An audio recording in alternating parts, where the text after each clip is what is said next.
গুরুত্বপূর্ণ একটি বিষয় নিয়ে ফাসাদ মানে নৈরাজ্য এবং নৈরাজ্য সন্ত্রাসী কর্মকাণ্ড বিষয় নিয়ে কিছু কথা কোরআন এবং হাদিস থেকে বলবো যে জমিনে ফাসাদ সৃষ্টি করা যাবে না, নৈরাজ্য সৃষ্টি করা যাবে না।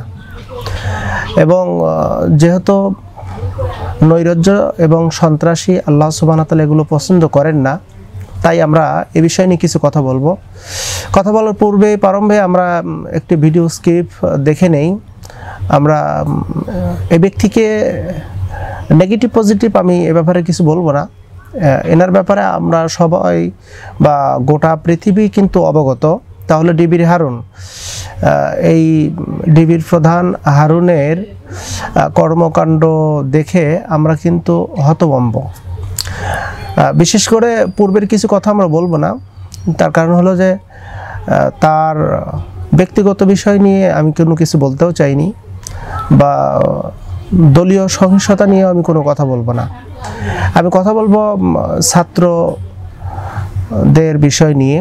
কোটা সংস্কার আন্দোলনকারী ছাত্ররা, এদের বিষয়ে গোটা পৃথিবী এখন জানে। অলরেডি কয়েকজন ছাত্র যে ব্রিফিং দিচ্ছিল যে তারা তাদের নিরাপত্তাহীন অবস্থায় তাদের সময় পার করতেছে। ঠিক এমতো অবস্থায় হাসপাতাল থেকে মোট আমরা যতটুকু জানি 6 জন আন্দোলনকারী ছাত্ররা যারা নেতৃত্ব দিয়ে আসতেছিল তাদের 6 জনকে ডিবি কার্যালয়ে নিয়ে যাওয়া হয়। প্রথমে তো মানে কোনো খোঁজ খবর পাওয়া যায়নি, পরবর্তীতে আসলো যে ডিবির প্রধানের সেখানে ডিবি কার্যালয়ে নেওয়া হয়েছে। ইতিমধ্যে আমরা তার একটা ভিডিও সোশ্যাল মিডিয়াতে কিন্তু অলরেডি ভাইরাল হয়ে গেছে, যেটা ডিবি হারুন তার একটা হোটেল হোক আর রেস্তোরাঁ হোক বা ডিবি কার্যালয় হোক ছাত্রদেরকে নিয়ে খাবার খাচ্ছেন, এমন একটা ভিডিও যেটা সামাজিক গণযোগাযোগের মাধ্যম দিয়ে ভিডিওটি ভাইরাল হয়ে গেছে। আমরা এই বিষয়টা নিয়ে কিন্তু একটু হতভম্ব যে আসামিদেরকে, ওরা এখন আসামি, ডিবির এদেরকে ধরে নিয়ে গেল, মানে ছাত্রদেরকে ধরে নিয়ে গেল, নিয়ে খাবার খাওয়ালো এবং সেই ছবি ভিডিও সেটা ভাইরাল করে দিল।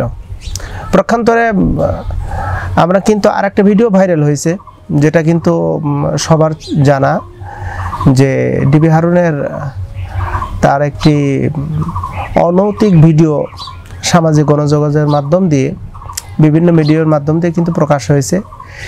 তো আমরা একটা বিষয় জানতে চাচ্ছি, ডিবির হারুনকে জিজ্ঞাসাবাদ করা হচ্ছে যে এই যে সমন্বয়কারীদেরকে আপনি তুলে নিয়ে আসছেন, তো এদের ব্যাপারে আপনার কি মতামত বা চিন্তা ভাবনা কি? তিনি বলছেন যে তারা আমার এখানে আসছে, তাদেরকে নিয়ে আসা হয়েছে নিরাপত্তার জন্য, তাদের জোরালো নিরাপত্তা দেওয়া হচ্ছে এবং তাদের উপরে ডিবি মানে হলো একটা শান্তির জায়গা, ডিবি কার্যালয় মানে একটি নিরাপত্তার জায়গা। এখানে কাউকে টর্চিং করা হয় না, এখানে কাউকে মারধর করা হয় না। অথচ আমরা এই সমন্বয়কারীদের মধ্যে একজন নাহিদ, এই নাহিদের একটি ভিডিও কিন্তু যেদিন ডিবির কার্যালয় থেকে নেওয়া হয়েছে তাকে, তার আগের তিনি একটা বক্তব্য দিয়েছেন যে ইতিপূর্বে আমাকে ডিবি ধরে নিয়ে গিয়েছিল এবং বেধড় আমাকে মারধর করেছে। সেটাও কিন্তু সে ভিডিওটা অলরেডি ভাইরাল হয়ে গেছে। তো আল্লাহ সুবহানাহু ওয়া তাআলার পরিষ্কার কথা, আমি সেই বিষয় নিয়ে কথা বলবো। তো এখানে সবচেয়ে দুঃখজনক হলো সত্য, তা হলো যে ডিবির হারুন কি বোঝাইতে চায়, সে কি বোঝাতে চায় ছাত্রদেরকে নিয়ে। আর আমরা চাই না দেশে কোনো সহিংসতা ঘটুক, সন্ত্রাসী নৈরাজ্য কোনো কর্মকাণ্ড ঘটুক, এটা আমরা চাই না। তবে হ্যাঁ, যারা এমন কর্মকাণ্ড করতেছে, এমন কর্মকাণ্ড বিশ্বাসী, আল্লাহর লানত তাদের উপর অর্পিত হবে, এটা 100%, এতে কোনো সন্দেহ নাই। আল্লাহ সুবহানাহু ওয়া তাআলা ব্যবহার বলেছেন, ইযা কিলা লাহুম লা তুফসিদু ফিল আরদ ক্বালু ইন্নামা নাহনু মুসলিহুন। আল্লাহ পাক বলেন যে ওদেরকে বলা হয় তোমরা ফাসাদ সৃষ্টি করো না, ওরা বলে না আমরা তো ফাসাদ সৃষ্টি করতেছি না, আমরা তো সংশোধনকারী। যারা ফাসাদ সৃষ্টি করে না এবং দেখা যাচ্ছে চোখের অন্তরালে তারাই ফাসাদ সৃষ্টিকারী, এমন কিছু মানুষ সমাজ বা দেশের মধ্যে কিন্তু পাওয়া যায়। আল্লাহ সুবহানাহু ওয়া তাআলা বললেন, আলা ইন্নাহুম হুমুল মুফসিদুনা ওয়ালাকিন লা ইয়াশউরুন। আদৌ সাবধান, এরা ফাসাদ সৃষ্টিকারী, যারা মানে মুখে একরকম বলে কাজে আর এক রকম বলে। মানে নেগেটিভ সেন্সে নেবেন না, আমি কিন্তু কারোর ব্যক্তিগত ইস্যু টেনে আমি কথা বলতেছি না, আমি সত্যটাকে তুলে ধরার জন্য চেষ্টা করতেছি। যেমন কোনো একজন ব্যক্তি বলল যে আমরা হেলিকপ্টার দিয়ে পানি দেওয়ার ব্যবস্থা করছি আগুন নেভানোর জন্য, অথচ কয়েকটা ভিডিও কিন্তু অলরেডি প্রকাশ হয়ে গেছে যে হেলিকপ্টার দিয়ে গুলি করা হচ্ছে, হেলিকপ্টার দিয়ে গুলি করা হচ্ছে। হেলিকপ্টার দিয়ে গুলি করার কারণেই ছাদের উপরে এক শিশু ছিল, তার কপাল ভেদ করে এই দিক থেকে, চোখের এই দিক দিয়ে গুলি ঢুকে পিছনের দিক দিয়ে বেরিয়ে গেছে। তো ছাদের উপরে, চারতলা ছাদের উপরে, তো নিচে থেকে কি গুলি করেছে হেলিকপ্টারের গুলিতে? তো একজন বলতেছে না পানি দেওয়া হয়েছে, কত বড় জাহেল, কত বড় মিথ্যুক। আচ্ছা, আরেকজন বলতেছে যে কোনো পুলিশ বা কোনো পুলিশ কর্মকর্তা গুলি করেনি। বিশেষ করে আবু সাঈদের একটি রিপোর্ট আমরা দেখলাম, রিপোর্টে যেটা আবু সাঈদের ব্যাপারে যেটা বলা হয়েছে তা হলো যে আবু সাঈদকে পুলিশ গুলি করে মারানি, পুলিশের রিপোর্ট দিয়েছে যেটা আবু সাঈদকে গুলি করে মারা হয়নি, বরং আবু সাঈদ ইট পাটকলের আঘাত খেয়ে মারা গেছে।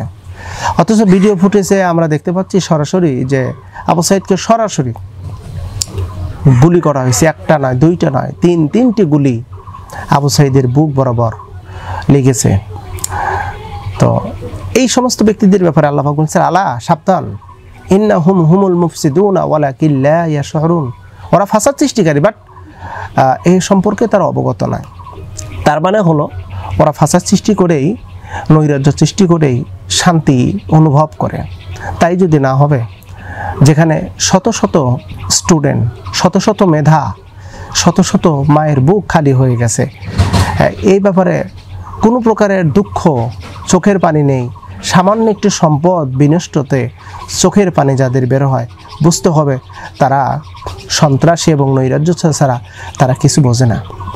আল্লাহ পাক সুবহানাহু ওয়া তাআলা বলেছেন, এই সমস্ত সন্ত্রাস নৈরাজ্য সৃষ্টি যারা করবে, আল্লাহ তাদেরকে জাহান্নামের ভিতর দিয়ে দিবেন। তবে একটি কথা শুনে রাখেন, সত্য যদি আপনাকে মানতে খুবই কষ্ট দেয়, বুঝতে হবে আপনি এখনো আপনি বাতিলের উপরে দ্বন্দ্বায়মান। তবে আমরা একটি বিষয় পরিষ্কার করে জানি, ছাত্র ঐক্য জিন্দাবাদ, ছাত্রদের আন্দোলন বিজয় হবে। আজ পর্যন্ত পৃথিবীর ইতিহাস ছাত্র আন্দোলন যেখানেই হয়েছে সেখানেই সফলতা পেয়েছে। আমরা ছাত্রদের জন্য দোয়া করি, যারা দুনিয়া থেকে বিদায় হয়েছে, আল্লাহ তাদেরকে শহীদি মর্যাদা দাও। আর আমার ছাত্র ভাইরা যারা প্রতিনিয়ত যারা আতঙ্কে আছে, আল্লাহ পাক সুবহানাহু ওয়া তাআলা তাদেরকে হেফাজত করা, আমিন।